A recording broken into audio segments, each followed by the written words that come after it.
আলাইকুম প্রিয় দর্শক। আজকে আমরা আমাদের বাড়ির গাছের থেকে মরিচ তুলব। আসেন দেখাই।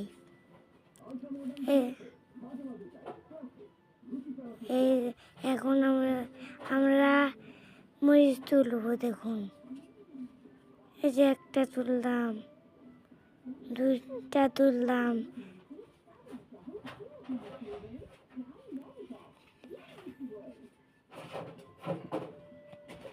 একটা, দুইটা, চারটা, পাঁচটা।